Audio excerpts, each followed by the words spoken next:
Get money. Man, let's turn up. What's crack-a-lackin'? Yo, man, I'm ready for the show. I waited all day to get here. Mainly to get this over with so I can take my bummy ass to sleep. But also because I love this shit, so I'm excited to be here. I appreciate y'all tuning in, man. This is the Meaningful Jackson Show. We are live on Track Talk Radio on Tuesdays and Thursday evenings from 7 to 9 p.m. Pacific Standard Time. It's lit, man. We got a big show. We also have something really cool happening right after my show. We have a new show that is being added to the station, The Ryan Show. So it's going to be lit.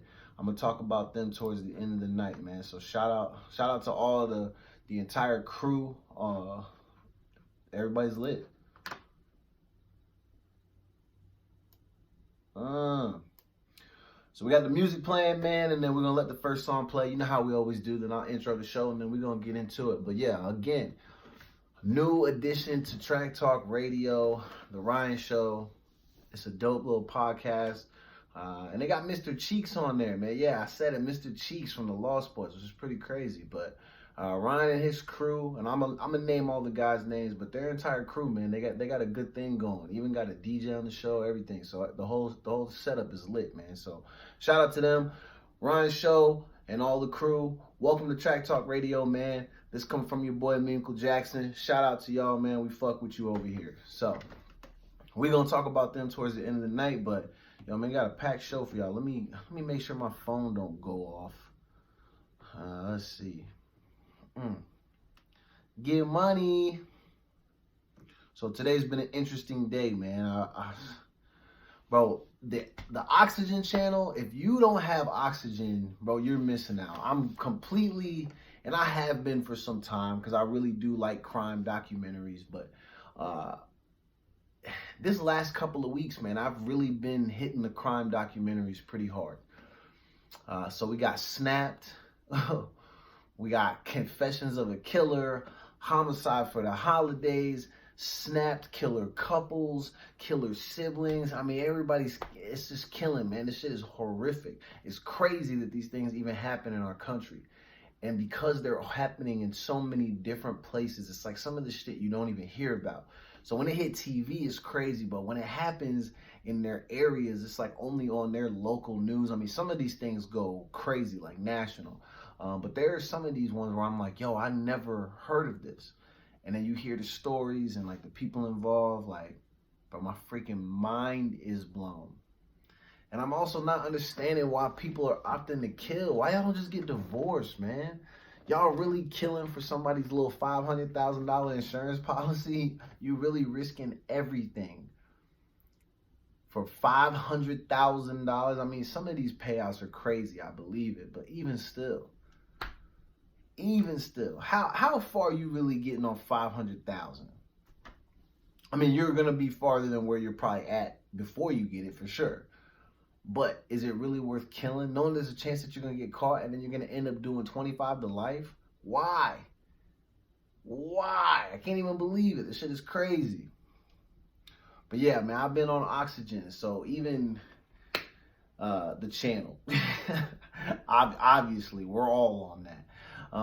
But I've been watching this Oxygen channel because they have all these crazy ass shows, man. So even the past couple of hours while I'm doing reading and preparing articles and doing all that, getting ready for the show, I'm watching the crazy shit happen. I mean, the last one I watched, this lady, this shit was crazy, bro. Basically, she ended up murdering her husband for the insurance money, obviously, because I was ranting about that. But she murders him for the insurance money. And then the dude who ends up pulling the trigger on her behalf only does it because he's under the impression that he's going to end up being with her. Fam, look at you. You killed the dude for some chick. Y'all hid behind your religion and did it, and you justified it as talking about some shit like, well, God wants us to go down this path and he wants us to do this so we can be together. Then y'all got caught And then you both snitched on each other. Crazy shit. Y'all did all that for a little measly $500,000 and some fake ass love. And you know what? They look hella vanilla. So you could tell it was like, you really gave all that up for some whack ass sex, a little bit of money that you're gonna burn through in probably like 6 to 10 months. And then that girl killed the dude. Just literally, she finessed Buddy into thinking it was acceptable for him to pull up to her husband's job and shoot him. It's crazy shit, bro. Crazy. Y'all gotta chill. Just go get divorced, fam. That $500,000, it's not worth 25 to life. Now they both doing time. Crazy shit. Let's get it, man.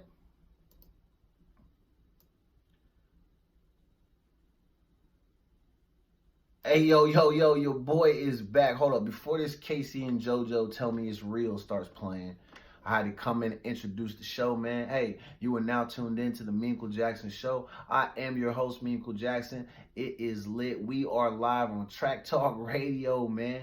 It's every Tuesday and Thursday night. I'm here rocking with you. You know what it is, from 7 to 9 p.m. Pacific Standard Time. We are lit.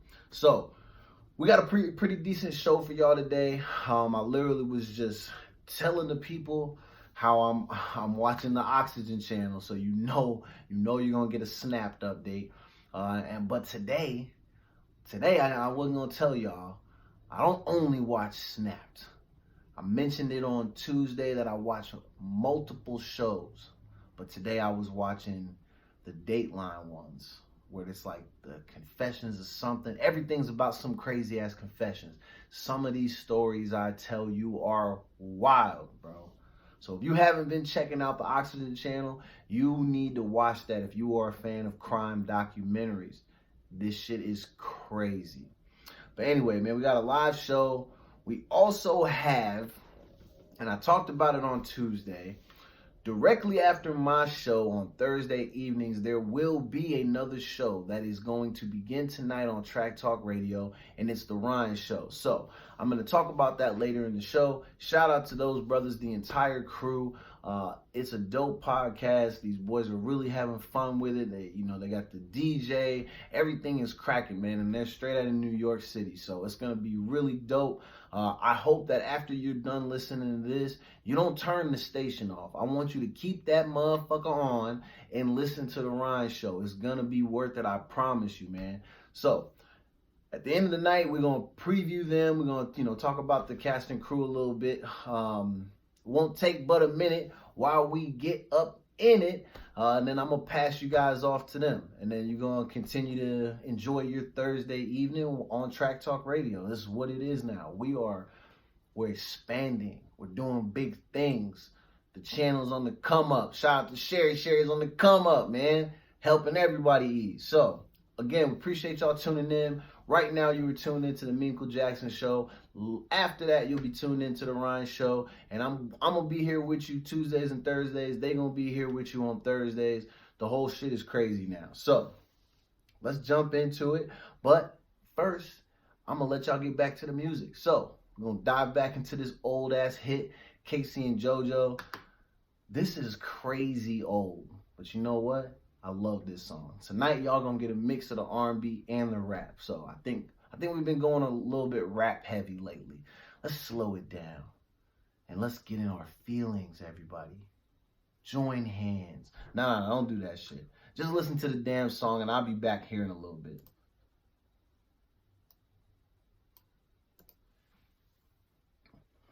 All right, man, it's lit. So like I said, man, shout out to Sherry. Shout out to Track Talk Radio. Shout out to The Ryan Show. Shout out to Mr. Cheek. Shout out to the whole gang. Everybody's lit. We're trying to do big things. Sherry's really working hard to, improve her stock, get this thing popping, and, help make the wave bigger for the people that are, coming behind her. And she's really helping people, giving people opportunities. Definitely gave me an opportunity, which I appreciate. Trying to make my talent a little bit bigger than, what it already is. So that way we can continue to trend upward, man. And we want that success for everybody. So It's going to be cool, man. So hopefully going forward, you guys will really enjoy your Thursday nights because you're going to be with me and then you're going to be with the Ryan Show right after that. So what do we have today? Man, we got some wild stuff. And when I say wild, I mean wild. And some of this shit is pretty crazy. I've been kind of hard on myself lately. And mainly I'm kicking myself for deciding when I was like 13 that baseball was no longer something that I wanted to be a part of. I'm regretting that now because knowing what I know now where baseball, all the money's guaranteed and niggas are getting these really big contracts, I'm wishing that right now I was just sitting on the couch enjoying the fact that I just signed for 245 mil. 324 mil. I mean, shit. I saw one guy who just signed for the year for the Yankees. Brett Gardner just re-signed with the Yankees just to get a quick little 12.5. Just a quick 12.5 million. Who doesn't want to be a part of that? Now, I know what you're thinking. Baseball's such a long season. Why would you want to do that? And especially coming from me, because I hate being outside. You're probably thinking to yourself, damn, that's also crazy, Meemko. Why you don't like being outside? Nigga, because it's too hot for me, bro. Like, that's why I had to come to Seattle. Seattle is ideal weather for me. It's never crazy hot, but it's also never like freezing cold. Plus, I prefer the winter because you can add some stuff. After so long, you can only take so much off. So, baseball for me, I lost interest in that at a young age because it was just too damn hot for me. I've always been this way. But now, I'm wishing I would have just sucked it up, let the skin turn me to charcoal, or the sun turn my skin charcoal black, and I could have been counting these checks, man, because your man had a crazy arm. You know what I'm saying? I could get down there, get the, and then throw the first. I'm lit playing baseball back in the day, man. All of that out of there. And I know what you're thinking. You're looking at me on this video saying, this nigga can't play baseball. But I promise you, I'm one of the top athletes on earth. And I'm only saying that because in most sports, for brief moments in time, I can show you what is referred to as greatness. But there is no real consistency. So I'm one of the unknown greats of all time. And I like referring to myself like that. Hey, you gotta shoot for the stars, baby. You gotta have confidence. And I know some people are gonna try to call me out and try to be like, well, come do this and let's see if you really got it, fam. Don't do it to yourself. Because I will prove to you that I have extreme athletic abilities. Now, I might end up breaking something or getting hurt or have to take the next 6 months off, but it will be worth it to prove to you that I'm one of the GOATs. But I should have stuck with baseball, man, because these contracts are crazy. I can't believe a nigga just signed for 324 mil. He only gonna work every 3 days.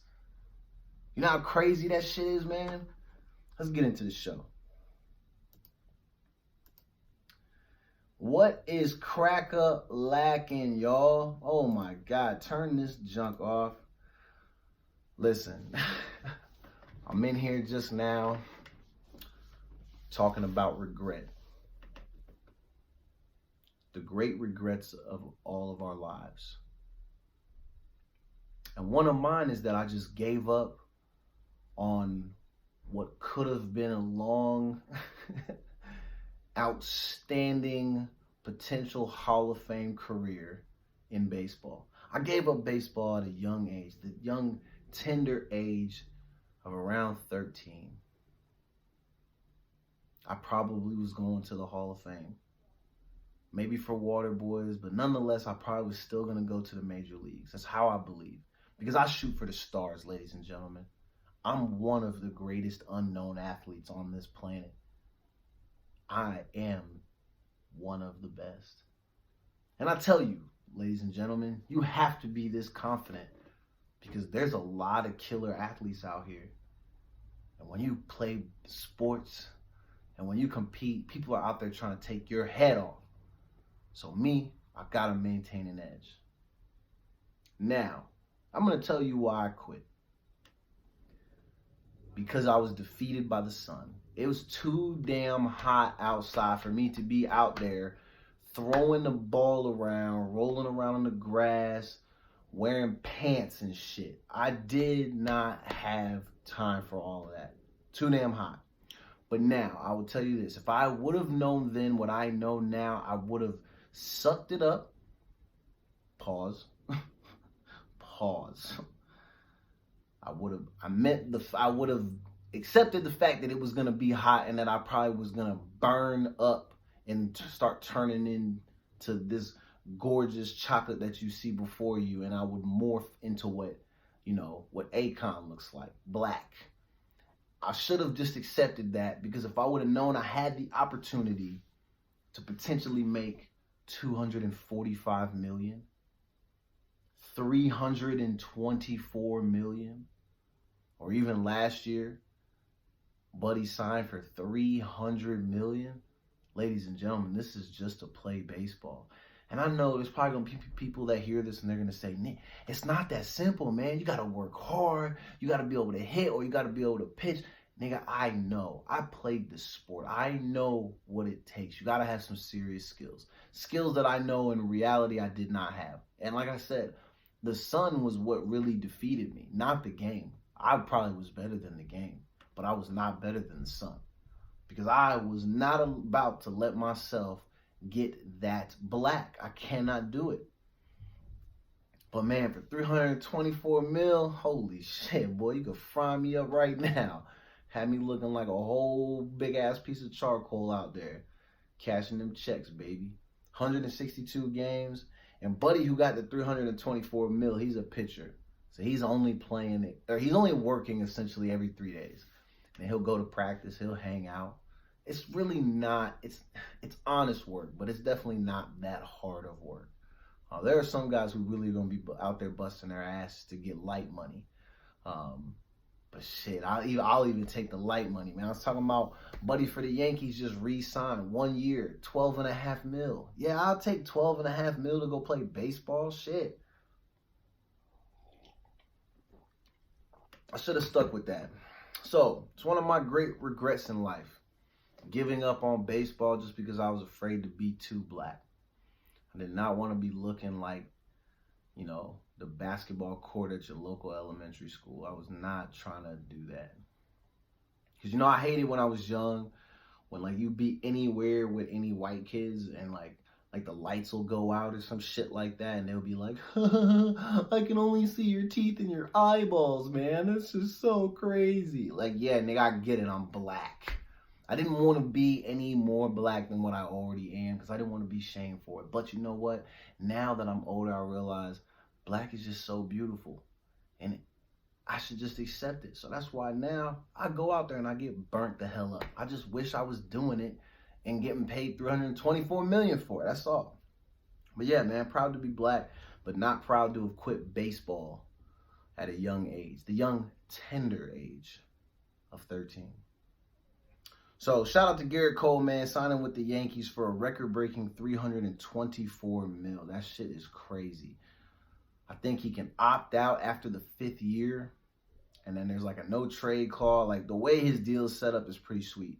And then the guy who's his agent is like on pace to set the record for like total number, like the dollar amount as far as deals is concerned. Like they say, by the time spring training starts, he might have signed $1 billion worth of deals in the off season. So you got somebody that's out there really helping these young guys get big money. So if y'all have kids and you want them to play sports, but you don't want them to get hurt severely playing sports, you can still get hurt playing baseball, but baseball is going to be the move. It is the safest. It's safer than football. I mean, basketball's cool, but if you don't have serious game in basketball, you're not going to be anything. But baseball, you can just be great at pitching, or you can just be great at hitting, or you can just have crazy speed or some shit like that. There's many ways for your kids to become professional baseball players. Take advantage of that. Or become a kicker and go play in the NFL or something. But I don't advise that. That probably is a bad move, because They treat kickers like shit in the NFL. You don't want to see your baby getting crucified on Sundays for missing one kick. Don't let them do that. But baseball, there's 162 opportunities to make unlimited mistakes, and all the money's guaranteed. So it doesn't matter. Once you sign, you're going to get paid. So shout out to him, man. Anyway, man, what day is it? It's December something. It's December 12th. So we're getting closer and closer to Christmas. I see a lot of people put their trees up. I wish y'all would have cleaned your houses and your apartments before you posted the picture of the tree. I ain't gonna lie. Some of you, I was disgusted.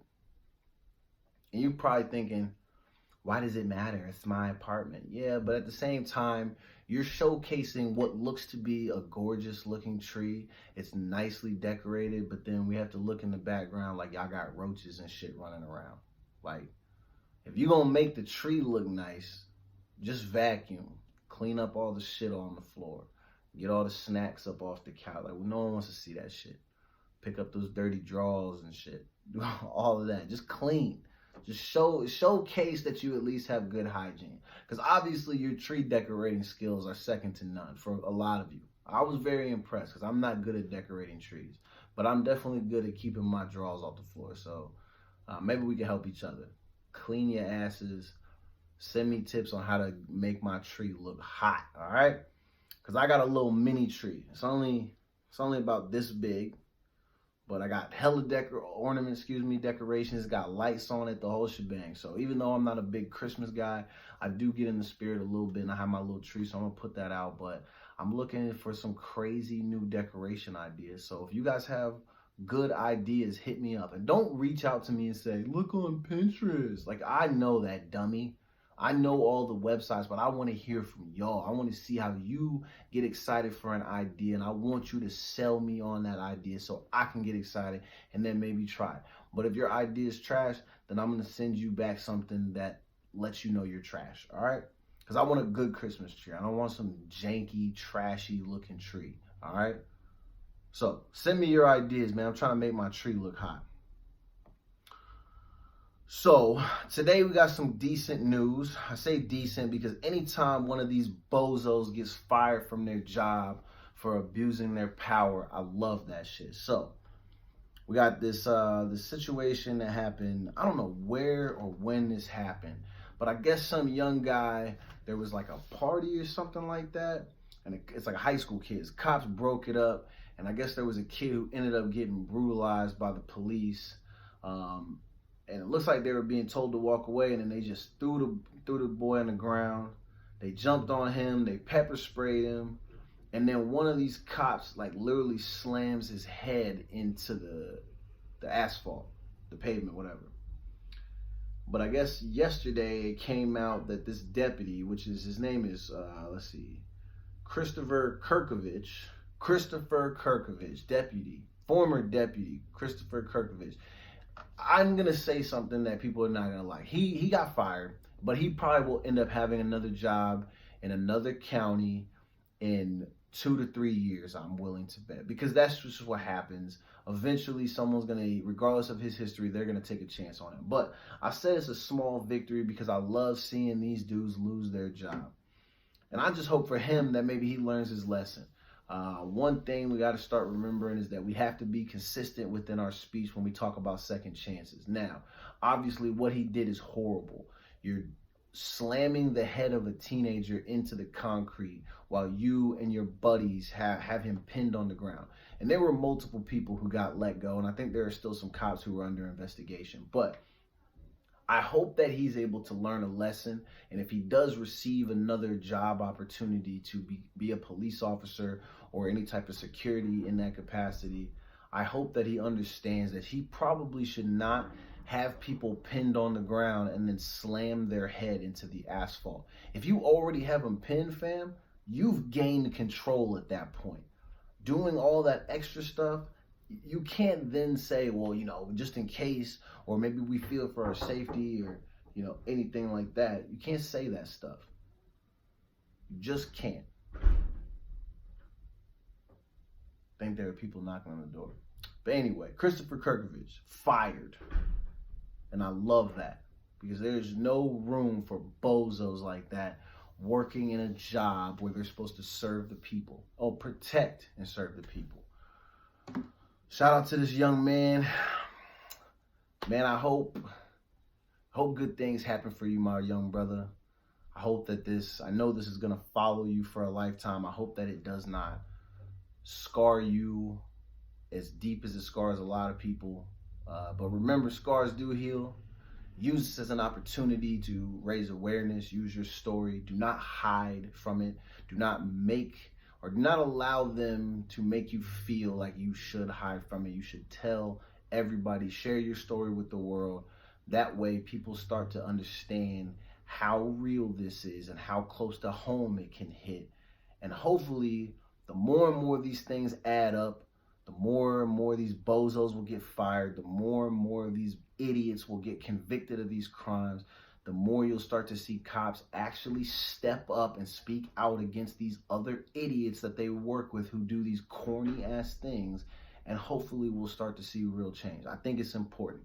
So if you're ever wondering why I'm always talking about this on my show, it's because being that I have once been a victim of police brutality and I've just been one of the lucky people to survive, I want to make sure that it's clear that we do not condone nor do we stand for this type of behavior. And these are the things that you have to understand that Cap was kneeling for. It's this type of shit. It's the hope that these people, when you read these articles, it's the hope that they actually will lose their jobs or be convicted of their crimes.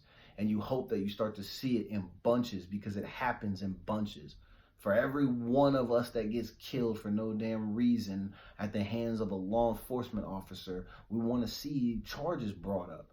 If you guys are going to send and I'm not going to just say black people, if you're going to send all types of people to prison for nonviolent offenses or give them 25 or 30 years for little drug deals, why are you looking at people murdering people as like less of an offense than that? There's no way. And I understand this stuff is different, and maybe it's the apples to oranges things, whatever. I don't care, because people say that shit all the time.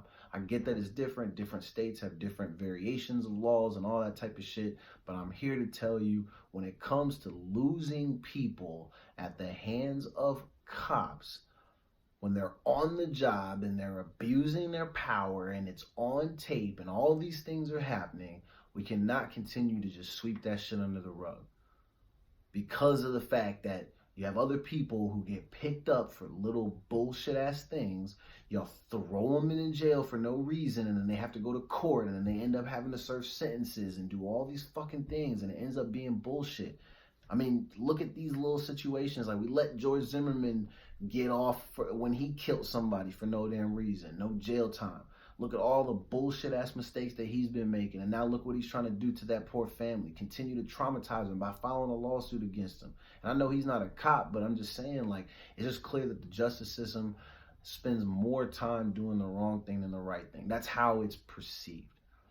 I understand that nothing is that simple, and there's always all these variables that tend to complicate things, but you see how often they get it wrong. And they get it wrong a lot of times in these court cases and these investigations, and it all comes down to the fact that people are protecting people. Why are y'all protecting people that you know are scumbags? Come on, man. Y'all really like working beside a dude who's willing to do this? He could potentially be putting all your lives at risk by doing too much while you guys are trying to restrain or arrest a suspect, or what you feel is a suspect, which ends up just being a teenager in this situation. But in most cases, like, you're viewing them as a potential suspect. But I don't think they think about it to the standpoint of, like, look, man, if one of us starts wilding out, doing all this crazy shit, what's to stop the people around us from being just like, yo, fuck it, we about to ride out on these people. You're putting your coworkers' lives at risk by doing all this extra shit that's not needed, because people are getting tired, man. And the last thing you want is them to start retaliating. We don't need all of that. It doesn't need to be that, but it starts with, honestly, I think it starts with the cops. Y'all gotta stop abusing your power and treating people like shit. If you do that, you'll probably get a better response from people when you approach them, and we can slowly start to change some of this shit. But it's getting annoying. But we need these small victories. So I'm glad this bitch ass cop, Christopher Kirkovich, got fired. I hope you and your family struggle for a long time. And I'm saying that because you deserve that. You put them in that situation by not handling your business. Go to work and conduct yourself appropriately, pimp. And next time you get an opportunity, don't do no stupid shit. Because you embarrass yourself, you embarrass your family, you embarrass the people that you work with, you embarrass the city that you worked for. You're just an embarrassment. You're pathetic. And you hurt that young teen because you are somebody that thrives on seeing people in a position of helplessness, and that you, because you have your gun and your badge, you think you're better than everybody. You want to play the tough guy role. And now look at you, ass out, no fucking job. How you planning to feed your kids, pimp? You still getting that pension? Probably not, pimp. Or maybe you are, I don't know. But I hope they find a way to take that shit from you. I hope you fuck around and gamble that shit away just for being stupid. You know why? Because you're stupid. So anyway, get him out of here. He's a whole bum. My next story is about another bum, because you know what? I'm dragging people tonight. I'm very upset about this shit. Everybody's pretty sure that Weinstein is a dirtbag. So if that's the case, why are people just settling to take the money? All the people he hurt, abused, all these things, and you got people that are just taking the money. Maybe it's different than that. I'm just saying, when I first hear that they're reaching tentative, and I know it's tentative, but when I hear that they're reaching tentative settlements, it does anger me a little bit, because I feel like somebody is letting off the gas, and he's finding a way to get out of this shit. And he's using the money. That's how he got in this position. It feels like we're letting this nigga off the hook, man. Now, like I said, I don't know all the full details. I wasn't there. But I heard enough of these victims' stories to feel some type of way, to where now I'm feeling like, yo, is there somebody's ass we need to kick for making this dude feel like he's about to just like slide out of this like it ain't no big deal? There ain't no way in hell that we can crush and destroy Bill Cosby and want to send him to prison for the duration and let this Weinstein nigga off scot-free. All he's got to do is pay the money. Something's got to be different. That shit don't even seem right, man. This is crazy. Tentative $25 million settlement with dozens of his alleged victims. A deal that would not require the Hollywood producer to admit any wrongdoing or pay anything to his accusers himself. The board of the studio is doing this. What? I don't even want to read it no more. They said dozens, bro. That means it's not like one or two people. It's like dozens of people are just like, you know what, fuck it, we'll just take the money. Why? Now it almost feels like, well, did he do anything then? Because I thought it was like a guarantee that he was a dirtbag, right? It made it seem like that was the case. So how is he just getting off scot-free now? It don't make no sense, man. I hope y'all really start to see how it's different. How it's different for us than it is for them. Because we know Bill Cosby got money like that. I'm willing to bet that he offered much more than 25 mil. And do you think they took that shit? Hell no. They're not taking that money. They'd rather see that nigga burn. Weinstein. My nigga's about to get all scot-free from this. Shit is crazy. Dozens of the victims. That for me is crazy to hear. Dozens of the victims are basically like, nah, we straight. Just cut the check and we'll call it even. At least that's how the article reads. Crazy, crazy. Yo, man, we through the first half hour, man. We're going to take a short little music break, and then we're going to be right back. Thank you for tuning in. This is the Meanquil Jackson Show. I am your host, Meanquil Jackson. I'm bringing you all these random-ass updates. We kind of have sports on, but the TV keeps cutting out. I definitely wasn't watching that whack-ass football game, whoever that was. Was it Baltimore versus the Jets? No one cares about that. I mean, y'all know usually on Thursdays I watch football, but tonight I'm not doing it. I'm trying to watch hoops. Philadelphia and Boston is in a close game, but it keep cutting out. So this game might even be over by the time I've already said this. So we're going to check in with the music, and then I'm going to be right back with y'all. So let's get it. Thank you for tuning in.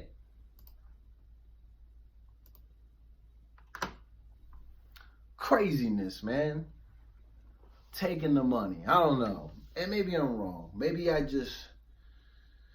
Maybe the way I'm reading the article is not the way that it's meant to be conveyed. The thought is not being conveyed across properly to me. Maybe I'm hoping that I'm reading it wrong. I don't think that I am, though. It pretty much sounds like people just decided to take the money.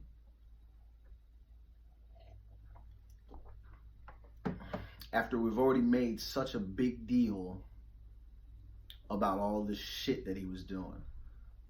Not make it. I mean, when I say like that, it sounds like I'm saying that it wasn't, and then they made it. It is a very big deal. And what I'm saying is that we spent a lot of time putting the spotlight on him, highlighting all his wrongdoings, and then saying how bad we wanted something to happen to him.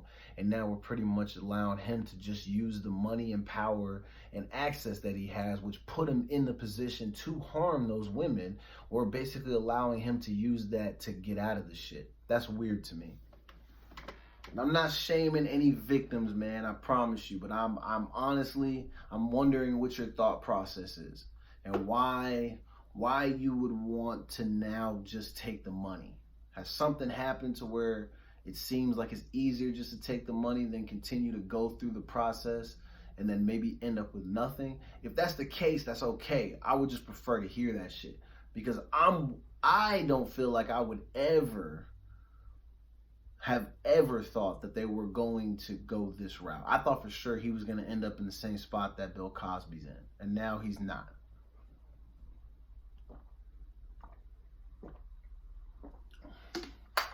Man. But it is what it is, man. As long as the victims feel good about their decision, that's all that really matters. I mean, the only thing you can really do is support them and just raise awareness. So, ladies and gentlemen, just be careful. Keep your blinders on. Or, well, if you keep your blinders on, you're going to end up in a messed up situation. But keep your eyes wide open. That's what I should be saying. Watch out for everybody. Be cautious. Don't allow yourself to be fooled by people. Because some of these people are really out here trying to deceive everybody they possibly can. Because it makes life fun for them. Makes it easy for them when they can just prey on people and people's feelings. Maybe I'm just saying that because I've been watching so much Snapped. This shit is crazy, man. What else was I watching? Today I'm watching, what is it? Was it Killer Siblings? Maybe it was Killer Couples. Fuck, man, I don't know. Killer Couples. So, I'm going to tell y'all this. I'm going to let the song play after I tell you the story, then we're going to jump back into the show. So, hold on. Let me get this little sweater off. So, I'm watching the one today, and pretty much what happens is this girl, she was growing up, used to getting made fun of. Nobody really messed with her like that. So she's looking for a place that she can go where she can be welcomed and accepted by people. And so as she gets a little bit older, the place that she chooses to go is the Mormon church. Cool, do your thing. She finally feels accepted. She's loving things. Everything's going well. And so one night they're at a social event and she meets this guy. And so she thinks this guy's great. And she's somebody that falls in love very quickly. At least that's how the show portrays it. So they say immediately these two get together. They start dating, whatever. A little background on this guy and his family. So apparently he comes from a very religious home, and as they were growing up, his older brother had been hailed by his mother as maybe I'm paraphrasing right now. I think they refer to it as like the next Messiah or the second coming of Jesus or some shit like that. She really had her son thinking he was that nigga. And so pretty much what happens is the three of them start connecting because I think they ended up living together or whatever the case may be. And then the older brother got tired of the Mormon church, so he said, I'm gonna start my own church and my own religion. But first, the only way that I can do that is if I destroy the Mormon church. The way he wants to do that is by obtaining $20 million. This guy's job, he was a former stockbroker. So he hatches a plan with these other two knuckleheads, which is his brother and his brother's girl. And their plan is that they're going to basically steal from his old clients. And what they do is they steal from this one client who had a ton of money, not 20 million worth, but they had a good size, bank account. So they go over there, they hold them up, they get Buddy to sign over paperwork, and they cut all these checks. They hire a girl, or they get her to join their team to launder the money. And so what happens is they basically get these people to sign over all the money that they have, and then they get the checks to be written out to the other girl so she can cash them at her bank, and they can launder them. What they end up doing is they kill the people that they stole from. They kill the girl that they got to help launder the money. And then because Buddy said he had to meet her parents one time, or her mom, that he killed her mom and her mom's boyfriend because he wanted to take care of all the witnesses. Fam, but the whole time Buddy's thinking that he's just about to go start a new religion, and this is the way he's gonna finance it. They only end up getting like 300,000 or 400,000. Wasn't even like a lot of money. Like, bro, you was nowhere close to 20 million, and then already caught 5 bodies. That was what was crazy. You caught 5 bodies for $300,000. Multiple death sentences. One, the older brother, the guy who thought he was the next Messiah dude, he comes on, and he ends up basically, he's on death row. He's waiting to get executed, whatever. The younger brother, this was crazy. Now I got to jump back into the show. The younger brother tried to take his own life in prison by stabbing himself in his own eyes with pens and pencils. I couldn't fucking believe it. Let me get back to the show. Yo, let me stop this, man. We're gonna restart that. I'm sorry. I was in the middle of telling a Snap story. This shit was crazy. I was watching, I'm not gonna go through it again, but I was watching, it was either Killer Couples or Killer Siblings. But there was like a story where both of those terms applied, because it was a set of brothers and then this girl who was in, I don't know, she was with both of them. Apparently, by the end of the show, you find out that she basically had been with both of them. And they caught 5 bodies just to, ultimately collect 300,000 or 400,000 of the $20 million goal that they had. Like, nigga, you was nowhere close. Now you're waiting to be executed. And then the other brother tried to take his own life by stabbing himself in the freaking eyes with pens and pencils. This Oxygen channel is crazy, man. If you ain't watching that, you need to tune in. This shit is wild, I swear. So as soon as we get done here, in about another hour and a half, I'm gonna be right in front of the TV, tuned in, watching it. Listen. I've said this on a couple of shows last week, I also feel like I'm going to end up on Snap. So y'all pray for me. I saw something that was what I thought was pretty cool. Sometime next year, well, actually this says in April 2021, maybe not April. Sometime in 2021, Keanu Reeves is about to be getting that bag.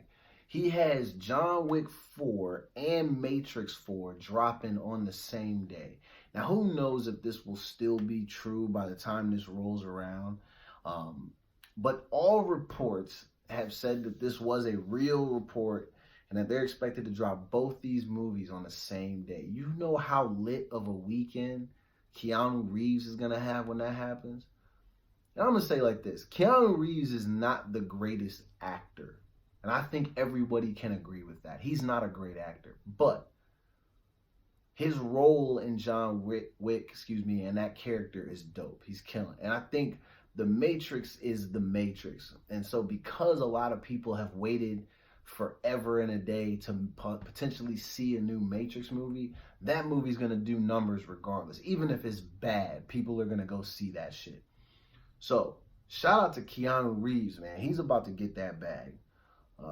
2021, same day. I don't think I've ever heard of that. So if someone knows if we've had a somewhat famous actor had 2 movies drop in the same weekend, and we're talking about these are blockbusters. That's what they will be. I don't know if you've seen those John Wick movies, but they're wild.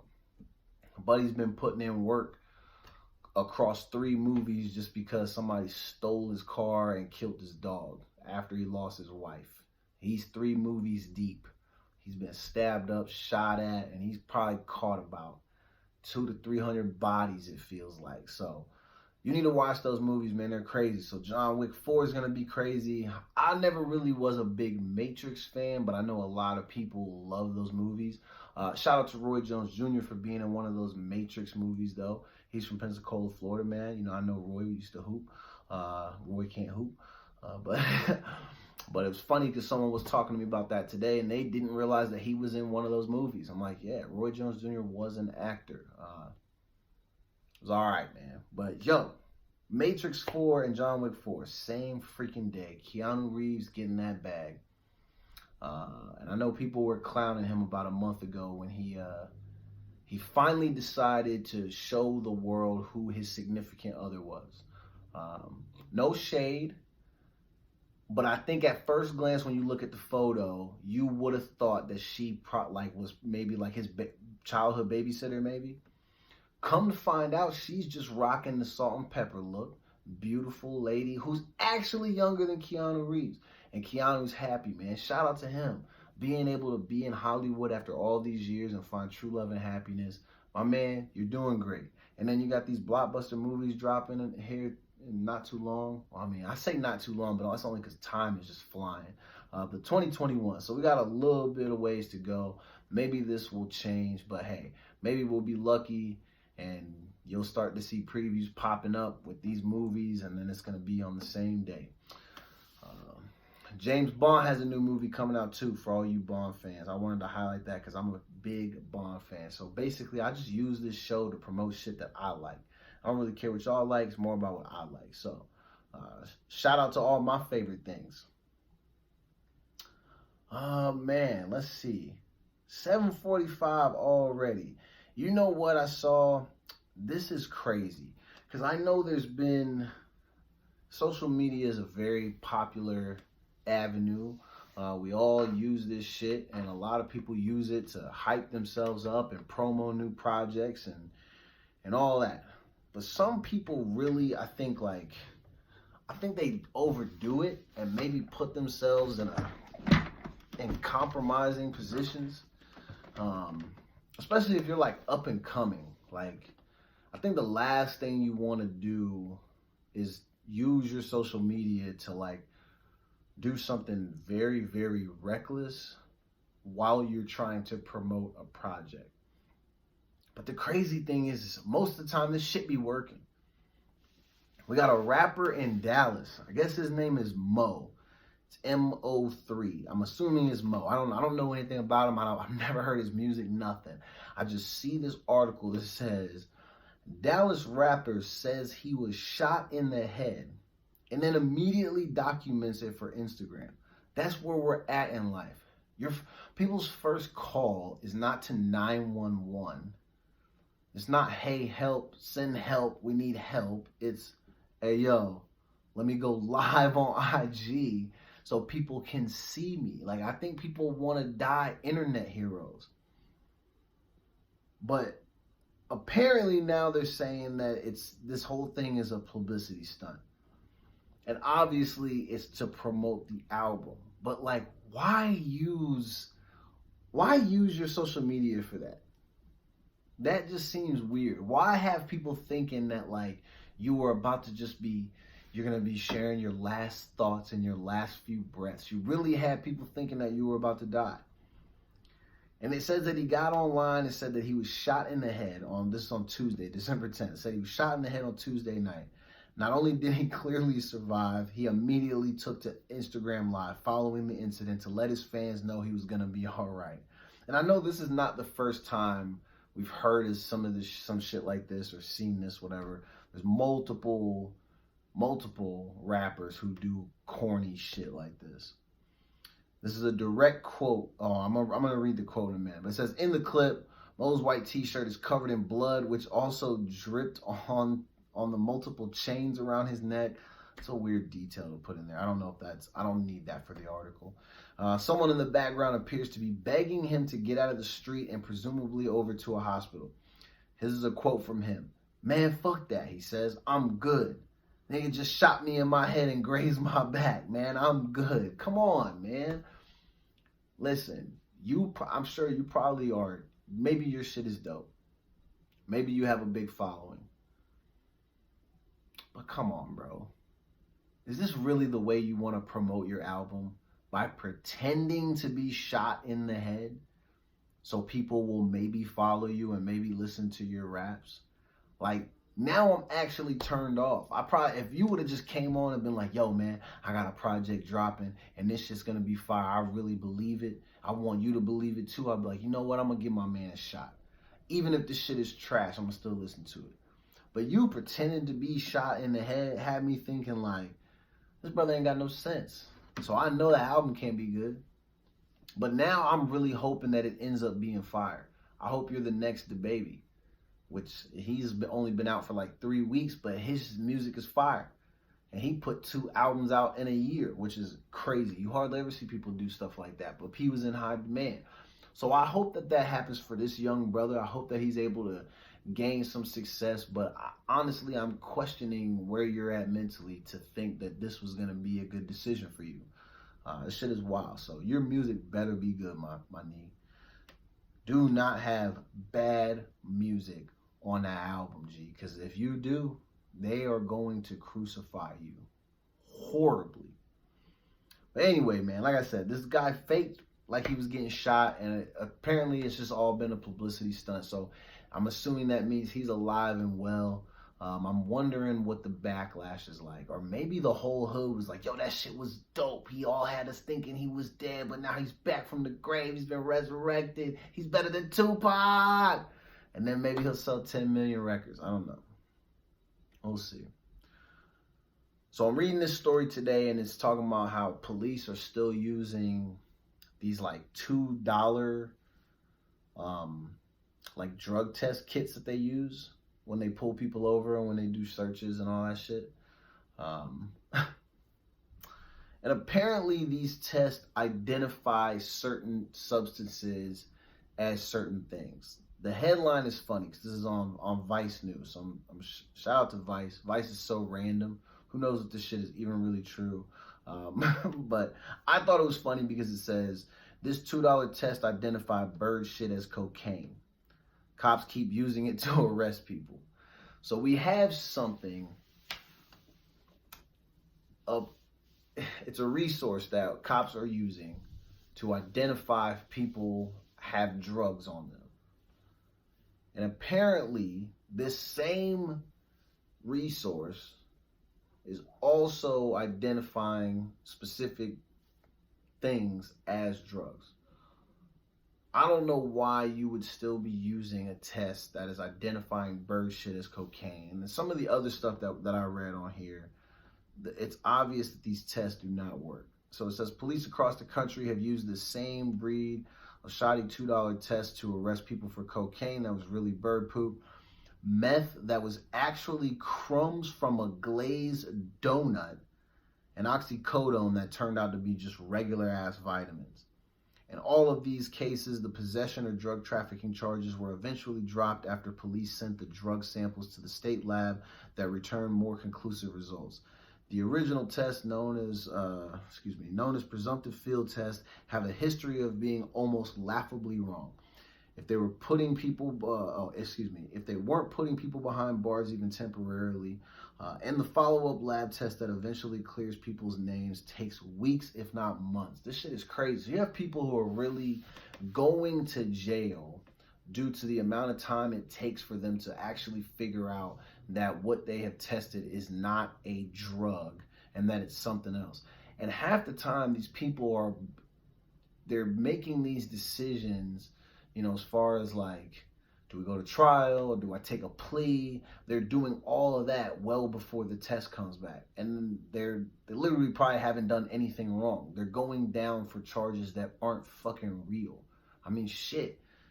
This thing literally says it identified meth and it was crumbs from a glazed donut. Could you imagine getting pulled over and you just had a donut that morning and your nasty ass can't get the food in your mouth and it's just all over the front seat, and then you're on the 6 o'clock news going to prison for possession of meth? Could you imagine that? You're talking about your whole life potentially being ruined over a donut. You know how many times I've eaten a donut in my car? I'm panicked. Never again. Although it's obvious that I would never be on like a meth head. But shit, I eat a lot of donuts and I do eat them in the car. So now I'm nervous, because especially if they're using that janky ass test, who knows what's gonna happen. And the bird poop one, that's hilarious, man. I can't even believe that. So it says, in the meantime, innocent people may be spooked into taking a plea deal instead of risking a longer sentence at trial. And if they can't afford their bail, they'll languish in jail as they decide whether to take a guilty plea or wait on better test results. Here's an example. Cody Gregg, a homeless man in Oklahoma City, took the guilty plea in early October, supposedly because he wanted to get out of the city's problem-plagued jail. Police charged him with the possession after a field test incorrectly identified powdered milk inside a car as a bag of cocaine. He was sentenced to 15 years, dog. Oh my God. 15 years?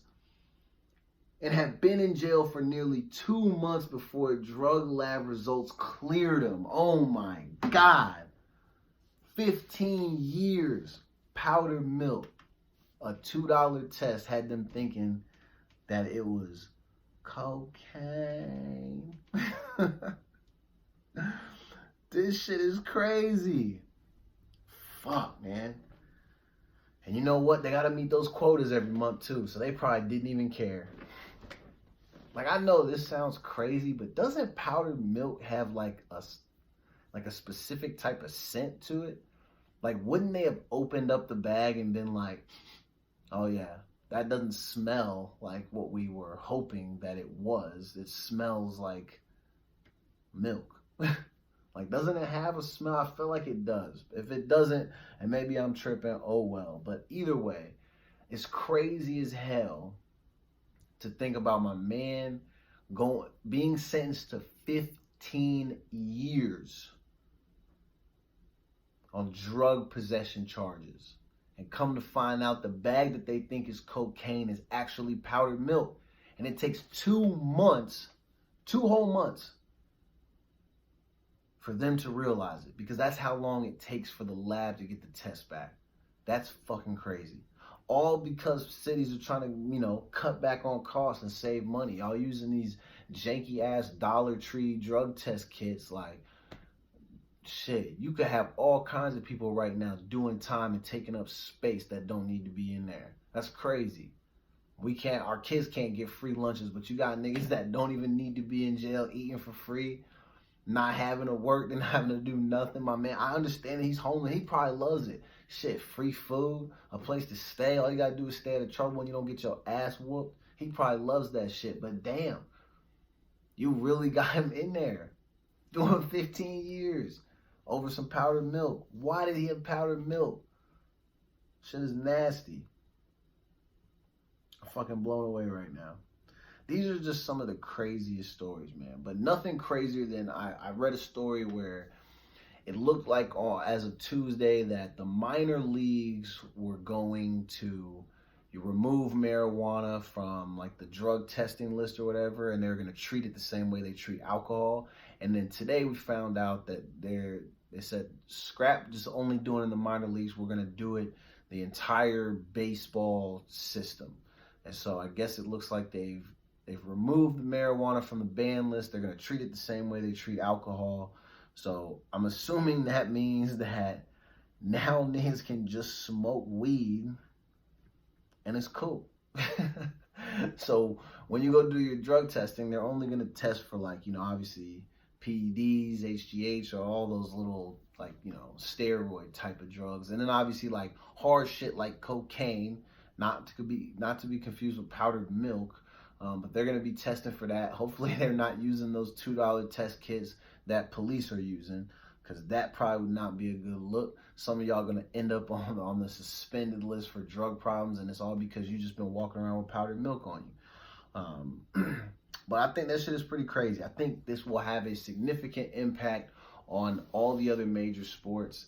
I think, and especially with the amount of players that have come out and spoke up, you know, about their stances in regards to marijuana and all these types of things, I think this is going to become like domino effect, and you're going to start to see all these other sports are going to go to this. I think at some point you're going to have to, because most of our nation is going to start switching to this, and they're going to, you know, it's going to be legal everywhere. And as a sport, you're not going to be able to look at people and tell them that they can't use things that the government has finally given them permission to use. I mean, like I said, it's the same thing with the alcohol. Obviously, don't show up drunk or show up high to work, but what you do in your free time, we're not gonna crush you for that. It's not, as long as you're not letting it impact your job, I'm sure they won't care. So I think, like I said, you're gonna start to see all the other chips start to fall.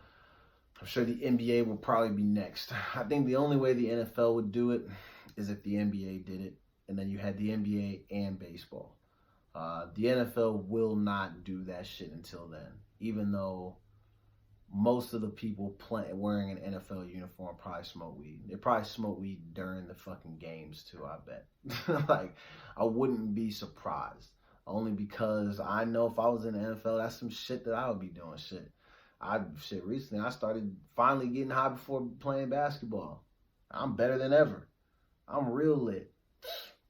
Or maybe I'm not, and I just think I am. That's probably why you shouldn't do that shit. I don't know. But shout out to Major League Baseball, man. They're really stepping up, you know, making some change and making things a little bit easier on their players who don't want to have to use all the man-made things to, you know, do their self-care. And, you know, it helps with injuries and all this types of stuff, pain management. I mean, there's all the research. You feel free to go do all this stuff on your own, but people have their various reasons for why they use the drug marijuana, but we got to stop treating it as if it's just the, you know, the end of the world or it's the worst thing, because I feel like we all know that that's not true. So Major League Baseball taking a step in the right direction for the rest of the sports world. The funniest thing that I've seen today, and I'm going to say this, I want to speak about this person because I think they're hilarious. Now, I do not think they are very talented, but I respect how real they are. And I think it's important that that be stated, because I really do think that you can separate the two.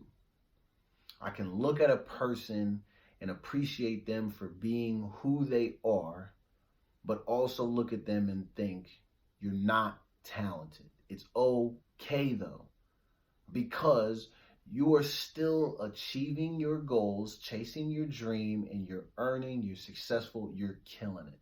And there's something to be said for that.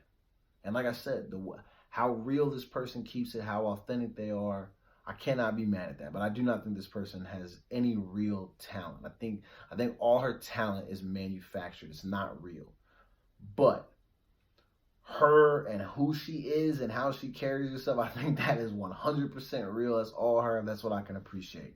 So, Cardi B, this shout out is for you, girl.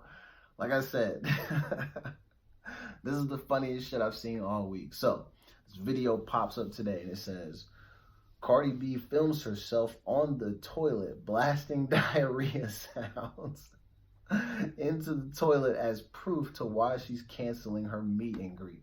So you hear about this all the time where artists are scheduled to perform or do an appearance at an event or whatever the case may be. And like all people, sometimes you got to call in sick for the day because shit comes up, or you need mental health, or there's been some unfortunate incidents, whatever the case may be. Sometimes people just have to cancel. So I don't know how this came about, but I want, in my mind, I'm laughing because I want to believe that she was like, yo, these niggas ain't never gonna believe. They ain't never gonna believe if I'm sick if I cancel. Shit, what am I gonna do? What am I gonna do? And then Offset comes in and is like, you should take a doo-doo on the toilet and record it, go live. It's diarrhea. And she probably was like, yo, you know what? I'm gonna do that shit. He probably was not thinking she would actually do it, because most people would not put themselves through that. But Cardi wants y'all to understand that by her canceling, it wasn't fake. It wasn't like these other people who cancel shows and don't just show up because they're just being assholes. She really was here for y'all. And I don't know why y'all are so desperate to see her. But either way, she wanted to make it clear that she didn't flake on y'all just for no reason. So she opted to go live and literally stream live herself shitting herself to death, pretty much. In the video, it's hilarious, but it's pretty disgusting. But my whole thing was I wanted to shout her out because, yo, Miss Cardi B, shout out to you, man. You are something else. That's all I'm going to say. You are something else. And I don't think it's bad. I do not think you are very talented, but I love the fact that you were so real. And I love that niggas hate that. I love that people really want to tear her down because I know what it is. You hate the fact that she's just so real and can get away with it. The people who hate that shit are the people that wish that they could do that. There's a lot of you out there that struggle with the fact that you can't just wake up and be as real as other people that are around you. And she's a prime example of this shit. How many people you know are really going to go on a live video taking a shit? I know some pretty gross human beings, and I don't even think they would do that. Not just shitting, diarrhea. She probably about ready to tear herself a new asshole doing that on the toilet, but doing it for the fans. Because she wants y'all to know that she's real. It's not a game, it's not a lie, it's not BS. So if you paid money for that event, you're missing it because she really don't feel good. I respected it, man. Like I said, hella disgusting. But I don't know, man. You're no shame. And that's why, again, I'm going to say this. I think the thing that Lizzo did, I have no problem with her doing that. I think I respect it because you're willing to do what most people will not do. I just think don't play the victim. Don't do all they're trying to shame me and this and that. No, listen, you got to be real with yourself. You got to be real with yourself. You looked a little bit crazy, but at the same time, you're doing you. So when you start your evening and you're talking about how you're bad this and you're bossing this, and you know how people talk and they're all like, yeah, they gonna see me, da da da. Just keep the same energy after the fact. When people are going at you, don't get all in your feelings. Don't do nothing wild. You just got to own it. Keep it real because people really love you and respect you for that. That's why you're on now. That's why you're killing. And she set that up perfectly because we're still on here talking about her. Shit. She's now made like 4 appearances on my show. And I've never heard one of her songs. Or I think I heard the one because it's on the radio. But I don't even know what that shit is called, bro. But that's the type of power that she has just by being a damn goof. Look at all the memes. You know how much buzz you're getting just for having your ass out? You know how much buzz Cardi B is getting for taking a shit on live? This is just what people do now. But you just got to own it. Don't play the victim after the fact. That shit's very unbecoming. But that shit is crazy. I couldn't believe it, yo. Funniest thing I saw all week. was her just wanting to make sure that y'all didn't think that she was lying about why she canceled the show. On live, taking a doo-doo. I love it. But anyways, man, this is the Meekle Jackson Show. We got a lot more show for y'all. We're through the first hour, but we're going to restart this Lloyd Treat You Good record, and then we're going to dive right back into the show after a few songs. So thank you for tuning in. I am live with you on Track Talk Radio Tuesdays and Thursdays from 7 to 9 p.m. Pacific Standard Time.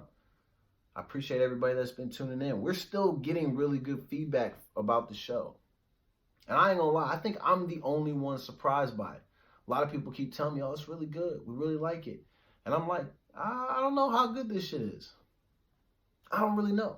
But hey, shout out to everyone that's listening because y'all love it, man. I believe in the product. The shit is, I know that I'm dope. I just don't know how the show seems because I'm not seeing it from y'all's view. I'm here on the other side. So it's cool from over here.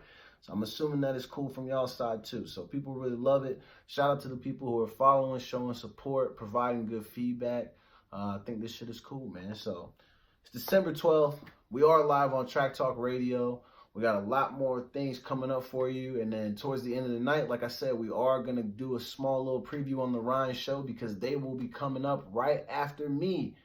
9 p.m. Well, it's 9 p.m. Pacific Standard Time, but it's going to be late over on the East Coast. But I'm sure they over there turning up and, you know, they're getting ready, man. They're professionals. This is what they do. So they probably, the whole show is basically, it's in the bag, man. They already know they won. So shout out to the Ryan Show. But let's get into this music, man, and we'll be right back with you. It's the Meekle Jackson Show. I love you. Man, this damn chair, man. Oh, trying to get me killed. Y'all see me like shrinking down as I'm talking? I gotta get a new desk chair. Shit is crazy. But yo, shout out to Cardi B. I love that she just was on a live video taking a shit. I don't know why, man. That's just so funny. Because like, who really has that much heart? Like, I don't think I've ever...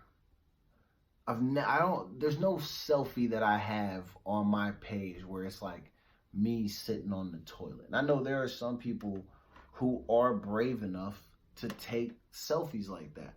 Now I can't imagine playing a live video or hosting a live video with me on a damn toilet. That just seems insane. But like I said, shout out to her for being her. And you know, she's real as it comes, authentic. Like I said, I don't think her music is okay. I don't know. It's hard to tell, man. Are you somebody that just has access to really good beats, and you maybe have good writers? Like, are people just doing you favors because you're fine? Like, or are you actually talented? It's hard to tell, but it's also hard for me to tell because I don't invest in, like, I'm not checking for her. So even when she has a new record, I'm not really listening to it. She's very beautiful. I think she's hilarious. She has a very unique voice, so she's somebody that you'll be able to hear coming from a mile away. But outside of that, I don't know what she does, man. So, but shout out to Cardi. Man, it's been a wild week, and I'm glad that it's winding down. Weekend plans. What's cracking this weekend? I think I'm gonna try to go bowling, man. I need some bowling in my life because one of the things that I'd always aspired to do is become a professional bowler. I know that will never happen, but I really want to dive into some leagues, get my skills up because I want to be able to bowl a 300 at least once in my life. And I think I'm going to be here for a while, so I have plenty of years to make that happen. We'll see. But yeah, I'm going to go bowling this weekend. We'll start making this a weekly thing. I got to get my reps in because I used to be filthy and now I'm trash. So maybe there's still a future for me on the PBA. Could you imagine if I'm radio man, professional bowler? I would never have to have a regular ass job title ever again. Not that there's anything wrong with that, but for me, it just doesn't sound as cool. But radio host / pro bowler, now that is something I can do. So wish me luck on that. I'm going to be doing that this weekend. We're going to get the bowling thing cracking. Obviously, get ready for our shows next week. I'm in the process of setting up a possible interview with one of the players on the Seattle Mist, which is the women's football team. Like, they're ballers. They get after it. So I'm hoping they have a season coming up, and I know they're hosting some tryouts, I think this weekend or next weekend. But they got a season starting up, I think, in April maybe. So a friend of mine, I'm not going to say her name yet because she hasn't agreed to come on the show. I told her to take some time to think about it, but I want to take the opportunity to showcase her. They're hardworking girls. They kill it on that team, and they're real football players. It's not a game. They really get after it. They work. I know she trains all the time, stays in the playbook, just is out there to try to kill. So I want to have her on the show. Fingers crossed we'll start to get some Seattle Mist players on here, and then maybe do a preview of their season. So look forward to that interview. Fingers crossed we make that happen. But I think that would be super dope. So shout out to all the people that are, following the show, being a part of it. Man, I think this is going to be lit. We're making some really big changes, and I think that's just going to be hella exciting. So, man, I think what we're going to do is let me find these things. After we get back from this break, I'm going to go ahead and preview the Ryan show. And we're going to talk about the whole crew, man. Because this is pretty interesting. They got a whole setup.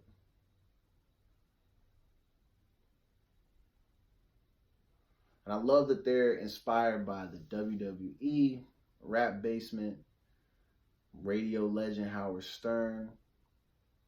Man, that's pretty cool. And they got Mr. Cheeks on there. That's wild.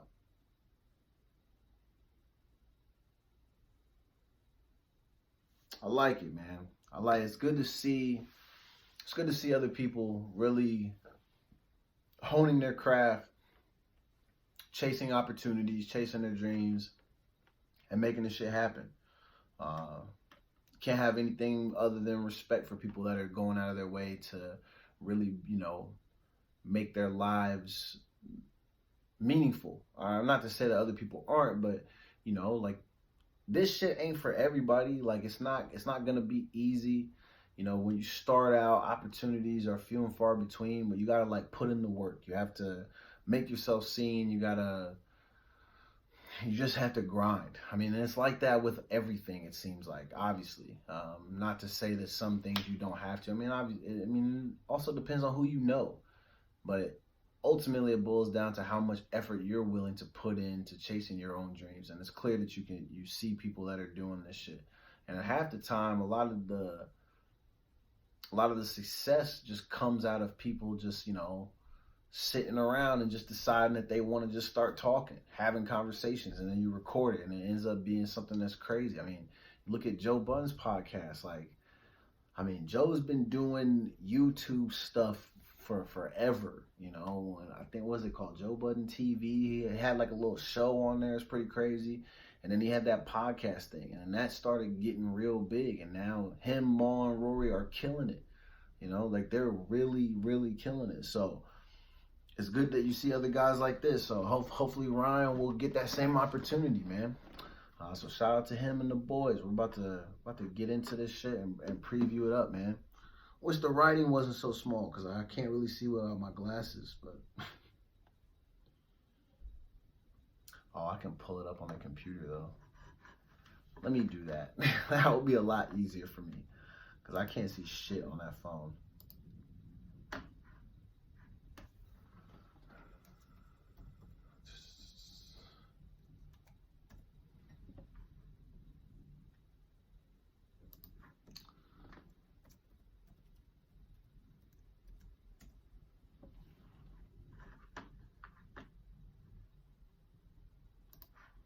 Okay, hold up.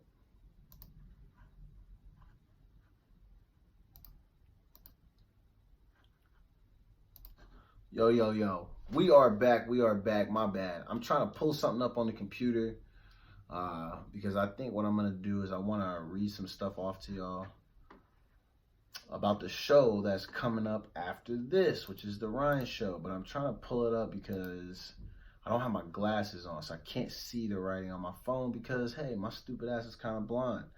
But it is what it is. Let's see. Here we go. Here we go, man. Yo, this is pretty cool. Like I said, starting now, and I say now, I mean tonight, on Thursday evenings, right after the Me and Cool Jackson show, you will, if you stay tuned in, you will hear The Ryan Show. So shout out to The Ryan Show. This is pretty cool, man. Like, I guess their show's running on, let's see, Urban Heat, which is 98.1 FM radio. They got CBS radio. And it looks like they're really doing it big, man. Shout out to him. Let's see. The show launched in 2015 on the East End of Long Island. The Ryan Show started as a weekly comedy podcast hosted at the Yamaque in Bridgehampton, New York. Ryan and his childhood friend Dave, commonly known as Hampton's Dave, co-hosted the groundbreaking show, incorporating live streaming on social media networks and quickly becoming known as a local shock jock comedy show. So shout out to Ryan and Dave. Like I said, that's how this shit gets going, man. It's just you and your partners, you have a good idea, and then it takes off. So it says in 2017, Ryan and Dave befriended Mr. Cheeks. He's a legendary Grammy-winning artist from the Queens-based hip-hop group The Lost Boys. Shortly thereafter, Mr. Cheeks came on board to co-host. So now it's Ryan, Dave, and Cheeks. Let's see. The Ryan Show with Ryan and Dave bringing a unique urban flair to the weekly podcast. Ryan states, I started the podcast and the radio show because I felt it was the best way for me to push my brand of humor and values. It provides a platform for people to have honest conversations and debates, which was always my priority and goal. So I think, at least you hope when you're listening to people, that's what they set out to do. And I love that because that's kind of what my whole thing with this was like, literally, it's just having conversations, keeping it real, being able to talk about things and touch on topics that most people won't dare to do, share crazy opinions, and, just live it up, man. This is what some people really want to do. They want to use their voices for the good, and they want to use it to raise awareness on things. And like I said, my man's hella funny, so him and his boys, and plus with the addition of Mr. Cheeks, they're really just trying to get it. So shout out to them, man. They're inspired by WWE, Rap Basement, Howard Stern.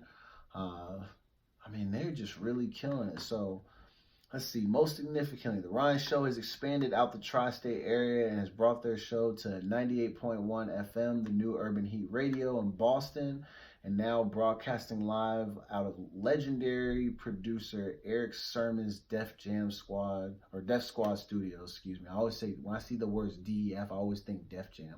I always say that. But Erick Sermon's Def Squad Studios in Long Island. So they're really doing it big, man. The Ryan Show will be on Thursday nights right after the Me and Cool Jackson show on Track Talk Radio. So Ryan, Cheeks, Dave, welcome to the team, guys. And we're kind of joining on with them too. So it's all love, man. And, hopefully people on the West Coast really start to love the Ryan Show.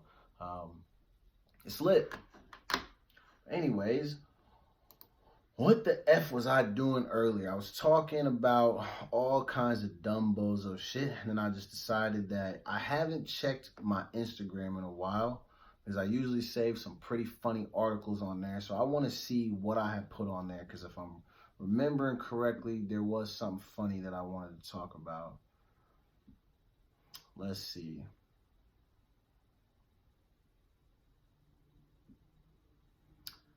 Well, this is not funny. I don't know why I said that, because everything to me has a little bit of humor. But I'm watching this video that D.L. Hughley posted on his IG account.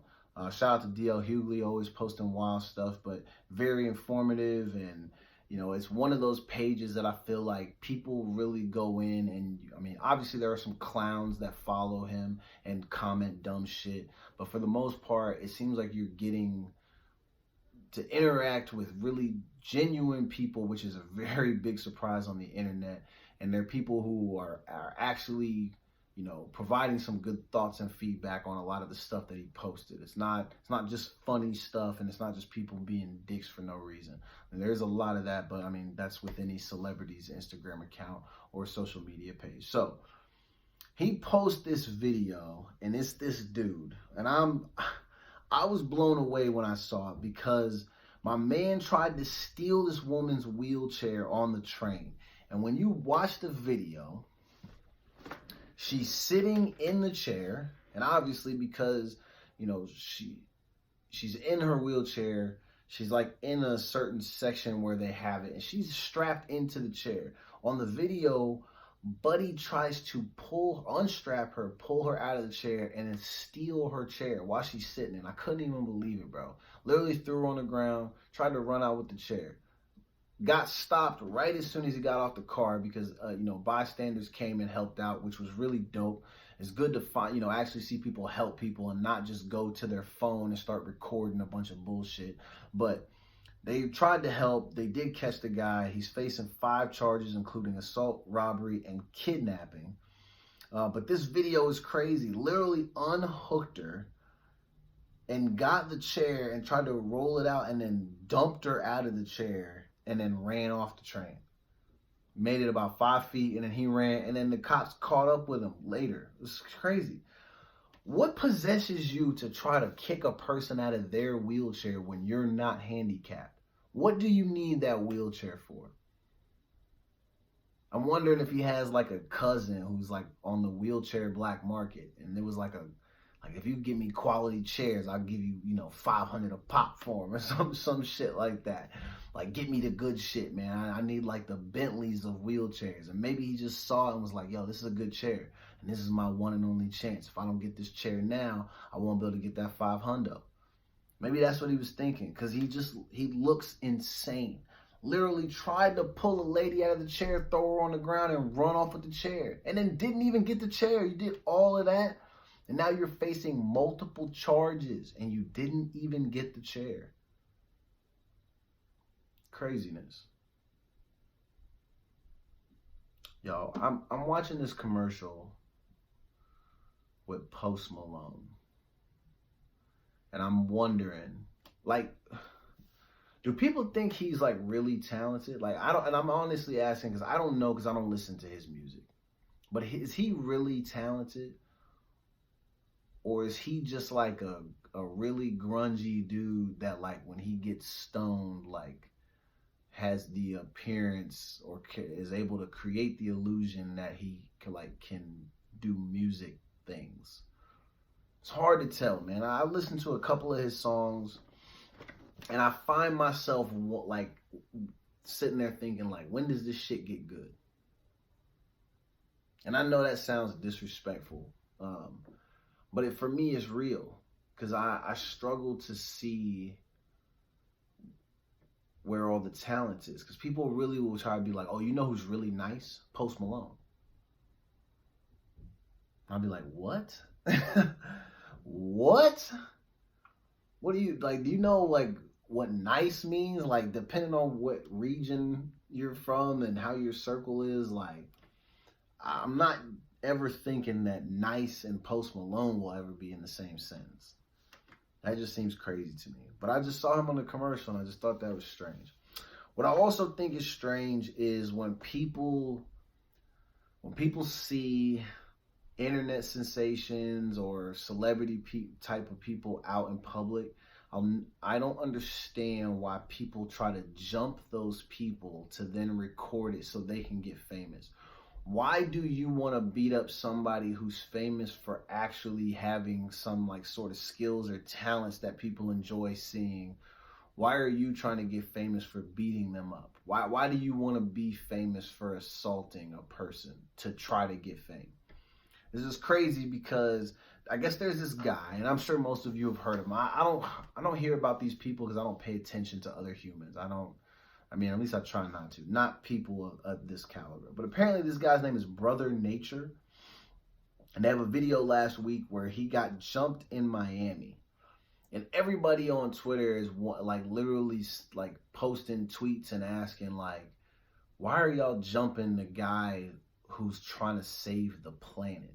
He's the guy who like is like an animal whisperer. He just talks to animals and feeds animals and tries to like make the earth better. He's somebody that would probably be like on a earth science video with that little girl Greta that's always, you know, battling with Trump.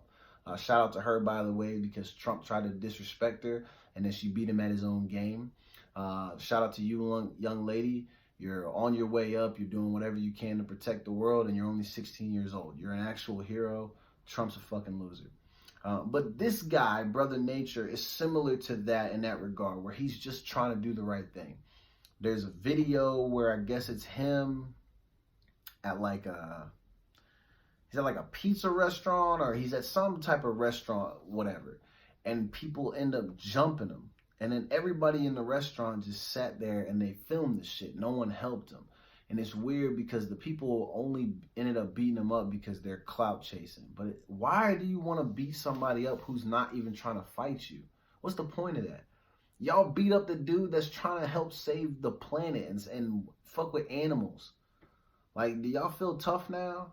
Like, that shit is just crazy to think about. Like, these guys really beat my man up at the place where he's just trying to have his dinner on some bullshit, all because they just want to be famous. Like, I feel like that's a stupid way to try to become famous, by beating niggas up. Now, I know Kimbo Slice did it.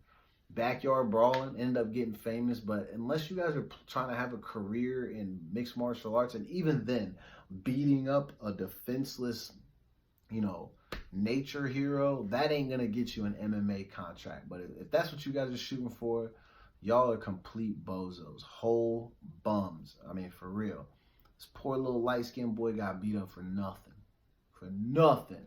But shout out to him, man. Trying to save the earth, trying to, you know, protect animals, Brother Nature. I think I saw a video of him once where he got invited to go to some big-time farm and hang out with the horses, and the people loved him, man. Like, and I think like he's a dope example for young kids. You need more kids that want to see that and follow in those types of footsteps. I think that type of shit is important. So shout out to him, man. Hope he's doing all right. Didn't look like he got his ass kicked too bad because, you know, obviously the niggas that jumped him can't fight. But they did kick his ass a little bit. And you know who need to have their ass whooped and should be having it whooped right now is this dentist who rode around on his hoverboard while doing operations on people in 2016. My man is now facing more than 43 charges. Prison is inevitable. Fam, why were you on your hoverboard? This is crazy. I gotta read this. So it says, people are officially doing the most in the worst ways possible. Most people expect to receive professional and accurate service when visiting the dentist, but one Alaska dentist took things way too far when he rode a hoverboard around during a surgery back in 2016. Now he's facing 43 charges, and his trial just started. This guy's 34 years old. He's a former dentist named Dr. Seth Lookhart, currently facing dozens of charges after he filmed himself riding a hoverboard while performing a surgery on a patient in 2016.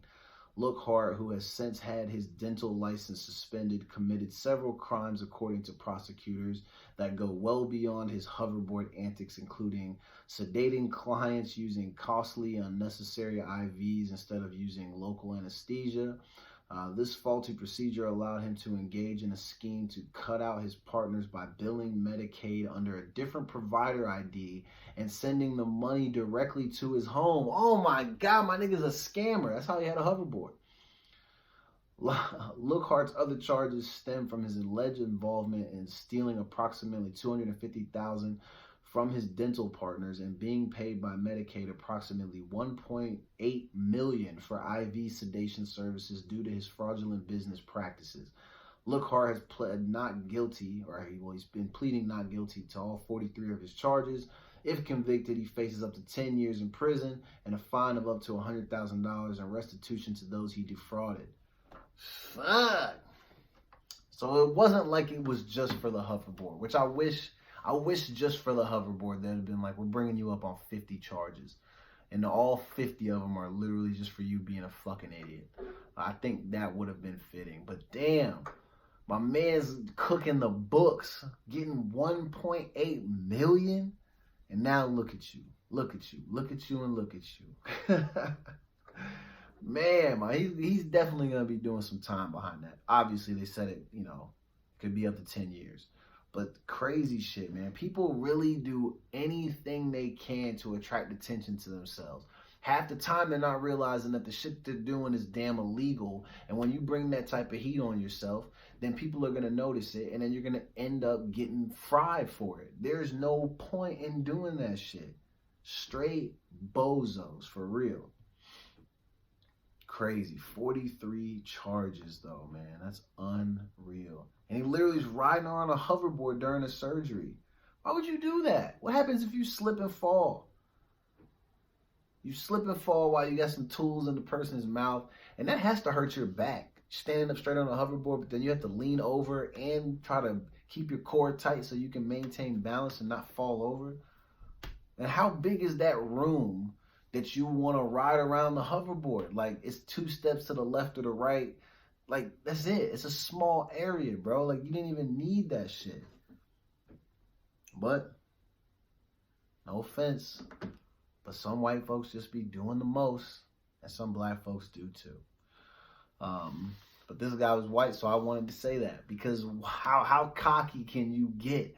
You're literally riding around on a hoverboard while performing surgery. And I know it's only dental, but even still, you got somebody under like anesthesia. You're doing all these things. There's tools, and it's blood. It's all this. You gotta sanitize the area. My man's in there just riding around this hoverboard. He didn't take this shit seriously. So you know what it reminds me of? Y'all ever seen that Geico commercial where the guy is in the bed, he's talking to the nurse, and he says something like, "You've ever worked with Dr. So-and-so before?" And the nurse goes, "Yeah, he's okay."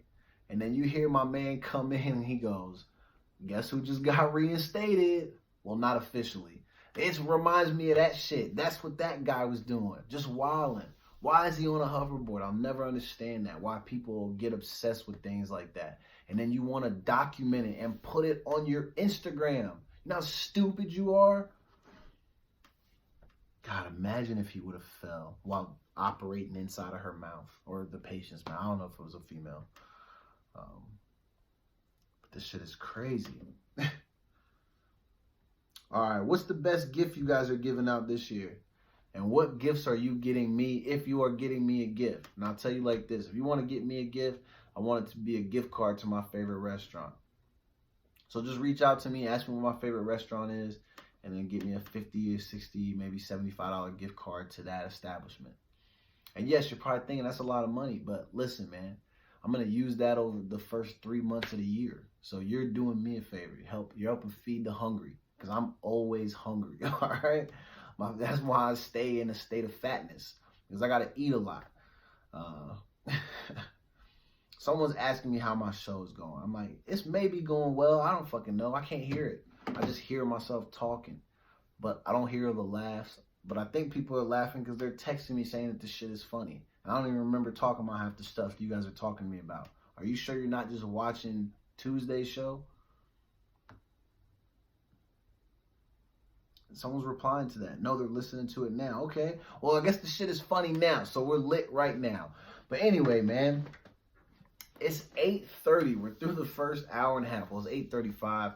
Don't worry about my time situation. I can't see that good. Like I said, I need to get my contacts back popping, but I hate wearing them shits, man. Contacts are a pain in the ass. Maybe that's what I should get for Christmas. Yo, man, somebody recommend me to the best contacts money can buy, and then I'll give you what my specifications are, and you can give me those for Christmas. How about that? Because I need contacts. I'm tired of wearing my glasses. They don't stay on my face, and I feel like my face looks better without the glasses. So I'm trying to I'm trying to be done with those, or maybe just get LASIK. What's LASIK cost these days? Is that still a thing, or is that like a craze or a trend that's already past my time? You know, I don't know. I don't hear about people getting LASIK anymore. So hit me up and let me know if that's still a thing, because I need some of that shit very badly. But all right, man, we're gonna take a short break, and then we're gonna be right back, and then we're gonna close out the show. We got about 20 minutes left. We got a couple more things we're gonna dive into, and then we're closing out, because then it's time for me to go look at these contacts, man. That's gonna be key. I gotta get that right. So listen to these next couple of songs. We got some old school Missy Elliott, Sock It To Me, that's gonna play. Some Jeremiah, maybe some J. Cole. Then we might close the night with some Genuine, In Those Jeans. It's a classic record, man. That's what I'm saying. I'm trying to play all the hits. Maybe I need to get me a DJ. Wouldn't it be lit if we had a DJ in here? I mean, I don't know where they're gonna sit at, but it'd be kind of cool to have somebody. So if you got a friend who wants to DJ my show, let me know, man. We might put them on. But they're gonna have to play all the songs that I want them to play. I don't want to hear no bullshit. All right. You're tuned in live to the Memecool Jackson Show. Let me know who's your favorite local DJ, and if they want a job that does not pay, but is also not an internship, tell them to hit me up, man. You're going to have to come do this shit for free. We're just doing it because it's fun. So let me know, man. It's lit. That's all I got to say. So run the music.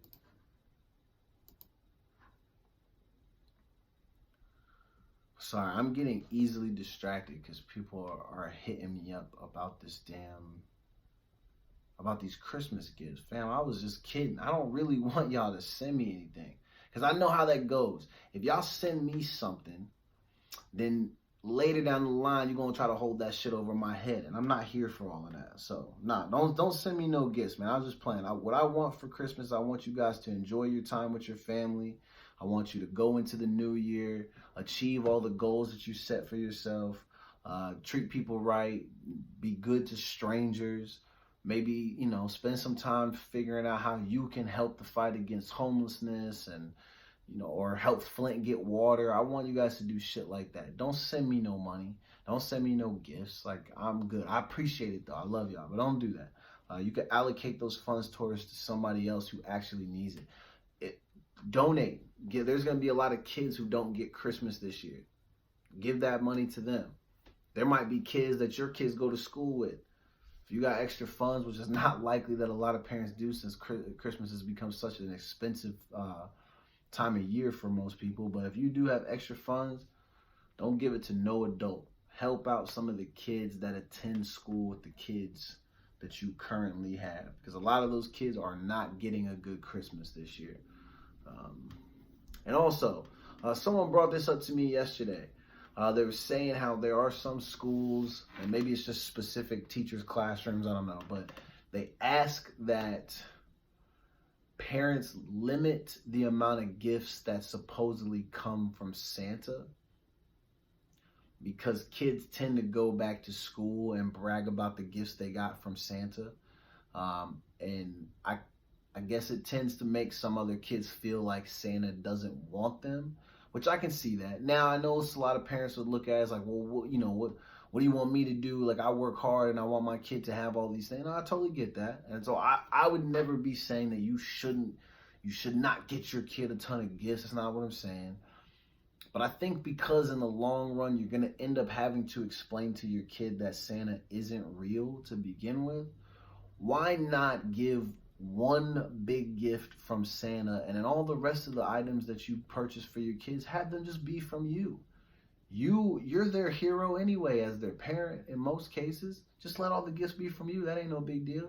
And that way, if they get one good thing from Santa, that way they're not going to school being like, yeah, I got 150 gifts from Santa. Santa loves me, and you didn't get shit from Santa, so you ain't shit. And I know kids don't talk like that, but shit, man, I remember being a kid and not getting a lot from Santa and having all these little kids come in my face talking about how they got this and that. I mean, I'm sure based on the area that I lived in, there are probably kids who were getting yachts in freaking elementary school and middle school for Christmas. Nigga, I wasn't getting shit. I wasn't even getting grilled cheese sandwiches. And I hate grilled cheese sandwiches, but that was not even offered to me. So I can see how mentally it might mess with some kids. But I don't know, man. It's tough because you never want to look at a parent and tell them that they shouldn't, showcase their hard work and give their kids what they want. I mean, kids deserve that, yes, but I don't know, man. Maybe it's okay to just, teach kids how to, I don't know. So like some of y'all's kids be coming to school bragging too much, man. And I know that they don't get it. They don't see how their words and their bragging and all that makes other kids feel. But man, you gotta have some heart for the kids who go home to their parents and then tell their parents how sad they are that they didn't have anything. And it's not your kid's fault, but it all stems from those conversations that they're having. So I don't know. It's all about finding balance, but maybe limit the amount of gifts you list that are from Santa. Claim that shit for yourself. You be the hero in those moments. That way your kid's not going to school shaming other kids for not having some crazy big ass Christmas. Just my 2 cents. Fuck, man, what time is it? 8:45. We are lit. What else we got, man? I got a couple more stories and then we up out of here. Ain't nothing but a gangsta party. Ah, shit.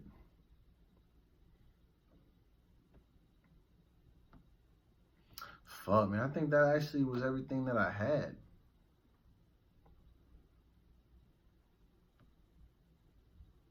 Oh, well, fuck it. Man, it is what it is, man. It's kind of been a slow week. I mean, we've had, obviously, there's tons of stuff that happens, but there were a lot of things that I did not bring up this week because I just didn't feel like, it was really my place, or I didn't feel like I had a lot of information on a lot of these things, so I just let the shit go. Oh, I will bring this up. So on Tuesday, we talked about Michael Vick and the whole Pro Bowl captain thing, and people were freaking out. I guess the NFL came out either today or yesterday, and they said that Michael Vick will, in fact, be a Pro Bowl captain. So I will say 2 things. I do think it's insane the amount of people who signed that petition to try to make it to where he didn't have that opportunity. You're talking about hundreds of thousands of people still hate this man enough to want to sign a piece of paper that was not going to go anywhere or do anything. And then my second thought about that is that I do appreciate that Roger Goodell is not somebody who, at least on this topic, he is not somebody who is going to cave to the pressure of fans. I'm sorry. If you were somebody that signed that petition, I don't care really. I don't think you're some expletive name for wanting to do that. I don't think you're a racist because I just don't care. Do I think it's a little bit corny that you still care about trying to go out of your way to prevent him from having opportunities in life? Yes, I absolutely do.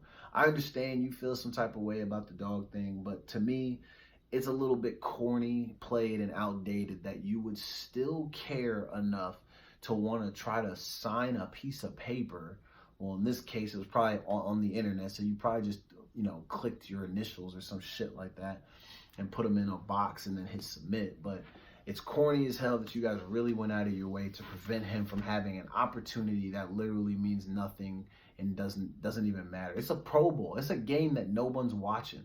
The people involved in that probably aren't even gonna watch it. Like, that's what's crazy about it. They're gonna be standing on the sidelines, just probably in the crowd, mixing it up with the fans eating hot dogs and shit. They're not watching that shit, man. No one watches that. But now they probably will get more viewers than ever because people want to see Mike and they want to celebrate him.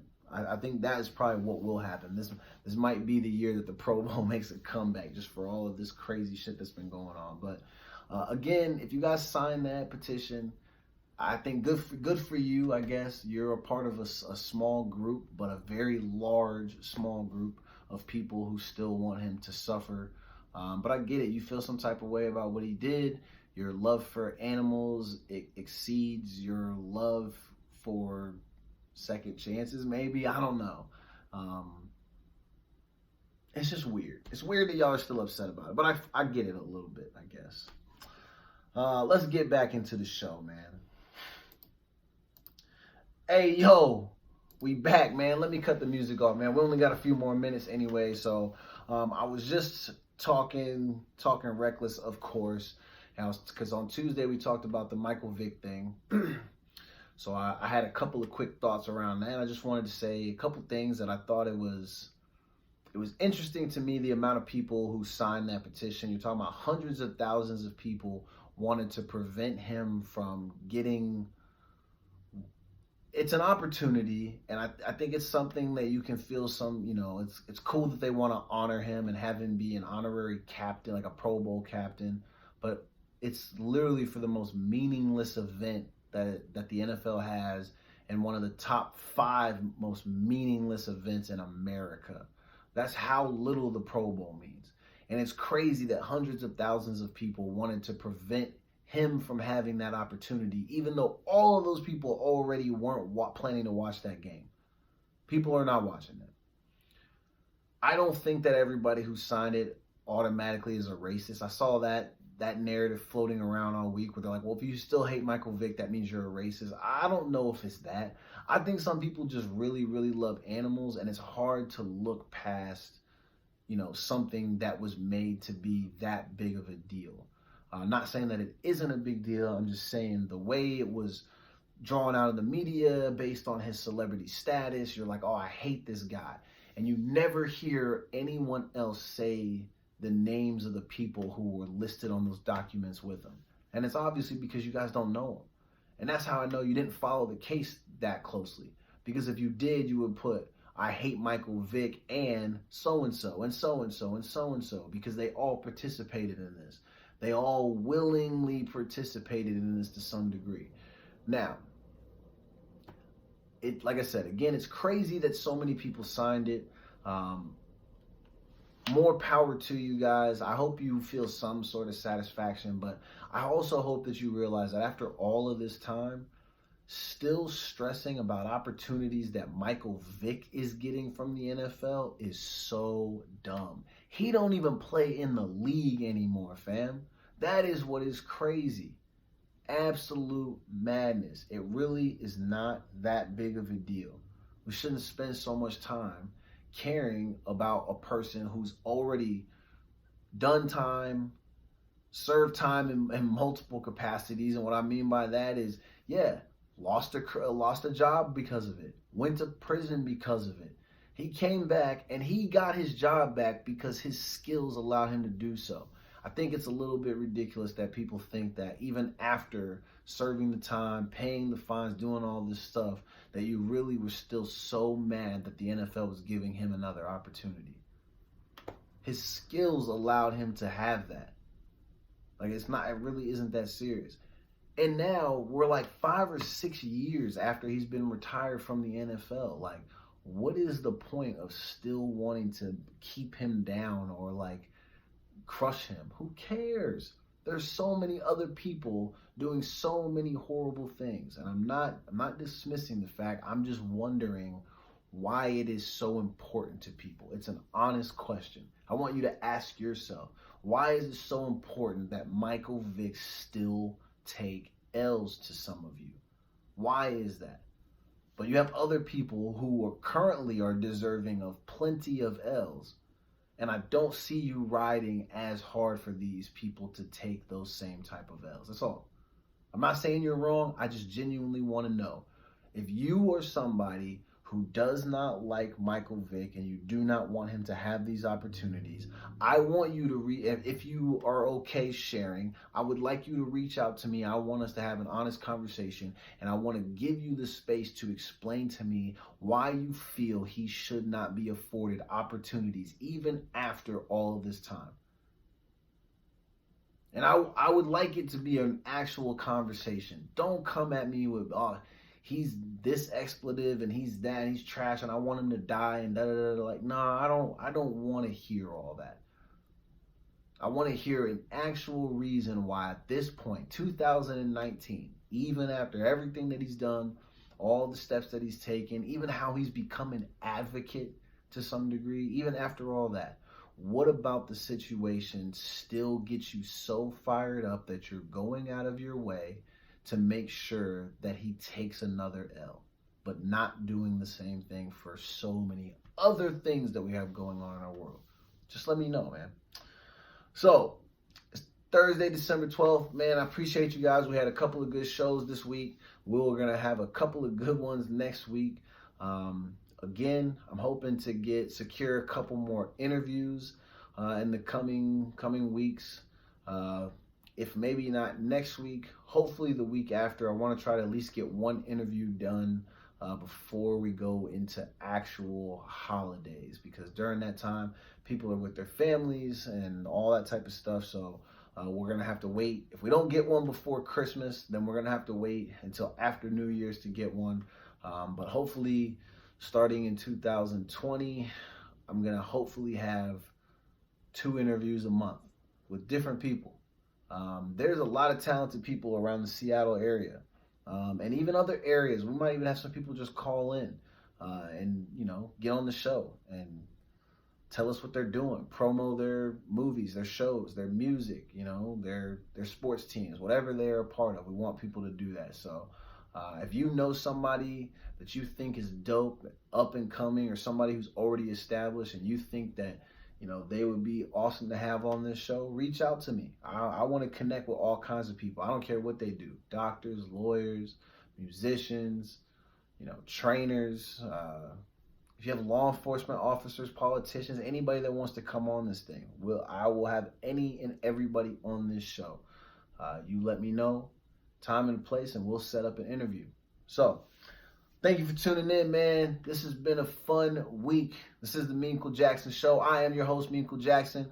After the music is done, man, at 9 p.m., get ready for the Ryan Show, man. Ryan, Hamptons Dave, Mr. Cheeks, welcome. I fucks with you guys, man. I hope you have a great show. I will see you guys next week, man. Tuesday at 7 p.m. Pacific Standard Time, the Meanquel Jackson Show will be back. It is lit. We're going to close out with some J. Cole and maybe a little bit of that Genuine. And then, like I said, you're going right into the Ryan Show. See you next week. All right, man. That's the show. We rambled a lot like always, but still lit. I'm out of here. Shout out to you for tuning into this video. Like and subscribe. The button is somewhere over here. I don't know where it's at, man. It's somewhere on there. Like and subscribe. Share with your friends. I'm going to see you guys next week, man.